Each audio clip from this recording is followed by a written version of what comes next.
having the fates conspire to augur in cataclysmic external and internal events in order to undermine the rotten edifice that we stand worshipping, and bring it crashing down around us. As this photonic light gradually intensifies, most people's consciousness are going to rebel, as we all do when a bright light is shined in our face. We turn away and cover our eyes. We may even strike out at those holding the light towards us. Those few that can face this light and who are prepared for it will be guided, given their healing, and able to live their dreams. But these few will have to be deeply able to understand what's happening to those around them in order to be defended against the worst effects of this irregular but radical change. David Icke, another person who thinks that the 26,000-year precession cycle will somehow pass the Earth through a light nebula in 2012, says the following: "Then we can go into a stage 2, which is an incredible consciousness shift which is going to happen, and is happening for many people already, but it can happen for everyone if we open up to the knowledge of what's going on, and to do that, the edifice of oppression must go. And the second is not going to happen for many people unless we remove the edifice of suppression." Because many people are going to think, what the heck is going on? And they're going to go through this great change in a complete fog of what's happening. Fear, oh my goodness, what's happening? Two things to do here. One is to start focusing on how the world is controlled, identifying it, removing it. Secondly, we can all concentrate on the transformation spiritually that is unfolding in the year 2012 and beyond. The following is a random channeling session that I pulled from the internet. It says, "There is an extraordinary divine alchemy also happening with your planet and humanity as it experiences this karmic transmutation. The roots of the new human evolution are taking hold. Through the changes that will occur in your lives and in your world over the next years, a human society of oneness will indeed be birthed. If there is no change, no upheaval, which causes the old ways and systems to be evaluated and dispensed with, then no evolution is possible." Icke and Tsarian and all the 2012 proponents go on at length to tell us why we need to evolve from the spiritual state that we are currently in.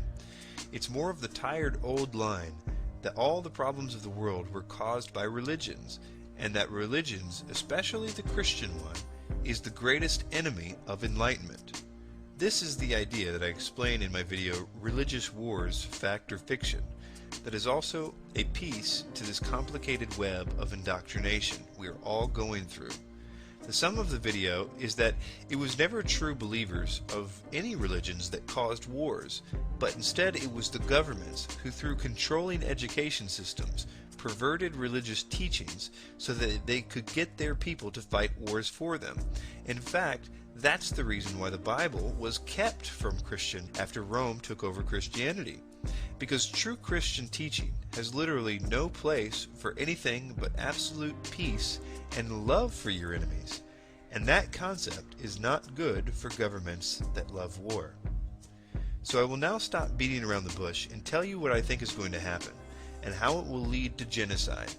Keep in mind, this is my opinion, and I'm still working on it, and I'm sure that many of the details that I will propose about how we will get there are going to be wrong, but we will get there. A major war will be set up by those that have the power to make things like that happen. I think there will be an effort to make this war seem like the same war prophesied at the end of the Bible, in order to give credibility to their next move. There will also be, before that, an effort in the coming years to make a man seem like the biblical Antichrist. They will make it look like he has made a peace agreement with Israel and the whole bit. They will put him in charge of some quasi-global government, maybe the UN or the EU. This system and man will essentially be the fall guy. They will be destroyed to make what comes after them seem like the prophesied utopia. The culmination of this system will be a nasty war in the midst of terrible economic devastation. Basically everything that can be engineered to go wrong will be going wrong at that time. It is my belief that they're going to make this be around 2012, and possibly even December 21st, 2012. But it doesn't have to be. It just needs to be close to that date for it to work for them.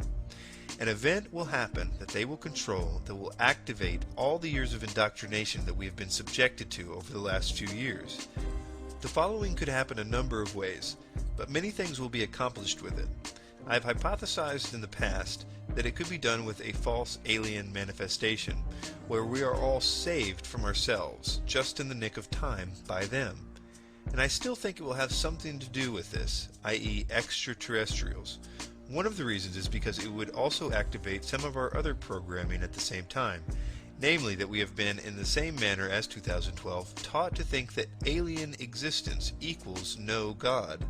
And so it would help us to go into the new system united with a new belief about our origins, as well as a worldwide rejection of God. This will be important later. This new religion will be one where man believes himself to be God, again activating years of latent programming. The aliens will encourage this belief by telling us that we aren't evolved like them, but that we too can be as gods, like them. And I will eat my hat if it is not claimed that they genetically created us, because that idea would finally give evolutionists a way to temporarily explain the DNA code, and the world would embrace this as a scientific truth. This is of course until someone asks the question, well, who created their DNA? The DNA code currently frustrates an honest evolutionist because the code betrays design. This would also be the best possible solution to the national sovereignty problems that a world government has had, as we would willingly give up our flags and constitutions, as we would now believe ourselves to be a part of a new galactic family, making national sovereignty obsolete. There is one more ingredient that will be added to the mix. This is the one that you will, if you understand theosophy, know that any utopia can't be complete without, i.e., the world teacher. In addition to the stated objectives, as of 1889, Helena Blavatsky purportedly had told a group of theosophical students that the real purpose of establishing the society was to prepare humanity for the reception of the world teacher when he appeared on Earth. This was repeated again, more publicly, by Annie Besant in 1896, 5 years after Blavatsky's death. In Blavatsky's own writings, the only reference to a similar idea indicated that it would not be for at least a century. The world will believe that an ancient avatar, or God, has returned to save them from themselves. He will possibly claim a relationship with some sort of extraterrestrial, but he will most importantly have in some way destroyed the patsy Antichrist. This person will activate another program that we have been given. This one is part of what's called the externalization of the hierarchy, part of which is an idea that many ages have seen an avatar come to them at crucial junctures in history, and that they were all the same entity, like Buddha, Krishna, and Jesus. They say that they were all part of the Christ consciousness, i.e. the same entity. This will be a genuine God in the flesh, people will believe, and as a planet, we will like it a lot. It is my belief that this man will in fact have many of the institutional churches convinced that he is the same Christ as the first century Christ, and that the reason all the pieces don't match up precisely is because the Bible was an error. After all, he didn't destroy the Antichrist, and he did save us from Armageddon, so he must be the Christ, only a little different than we were expecting.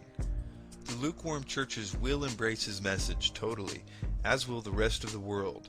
And like Hitler after World War I and the Treaty of Versailles, he will promise a brighter future than the one that people have just witnessed, one with no more wars, no religion, a new world order. We will give him the reins to this new technological utopia, but it is my belief that this will not be the end of bad things at all, but the beginning of the worst time in the history of humanity, one where this impostor will force the world, through a technological means, possibly a chip, to worship him.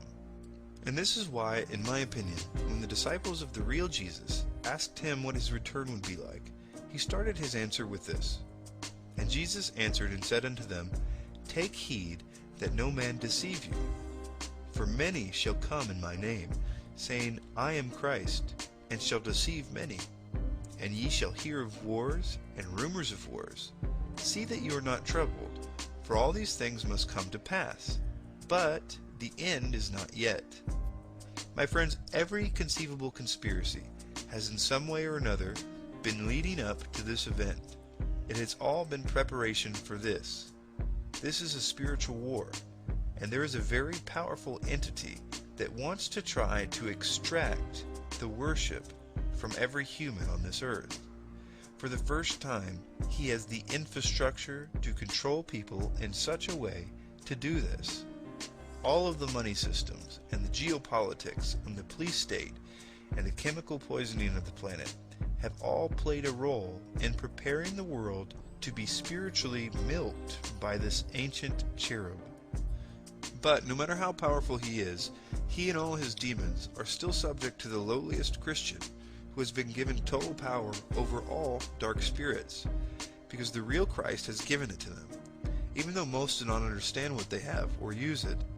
But this is why it is said, the spirit who lives in you is greater than the spirit who lives in the world. It's important to realize this next part in order to understand the reason why the Antichrist will have to convince the world that what I'll call real Christians must be systematically eliminated in the new utopia. The answer to that is found in the following verses. Behold, I give unto you power to tread on serpents and scorpions, and over all the power of the enemy, and nothing shall by any means hurt you. Notwithstanding, in this rejoice not, that the spirits are subject unto you, but rather rejoice, because your names are written in heaven. The Bible also talks about this final world system killing Christians by the untold millions for not worshiping this false Christ. It has always been one of the hardest verses to understand in the Bible for me. How could a world that pretends to be so moral acquiesce to such a horrible, brutal genocide? I thought that we would have grown out of genocides by now, after seeing so many in this last century. The answer is that it won't be the same world. Christianity is the only religion that has been explicitly warned about this false peace, and it will serve as yet another reason why they will need to be made the public's #1 enemy. They simply cannot go along with this new utopia. But you can be sure that the world will be told that this resistance to the new utopia is because they are the old system, and that they are holding everyone back from the spiritual evolution that the world deserves.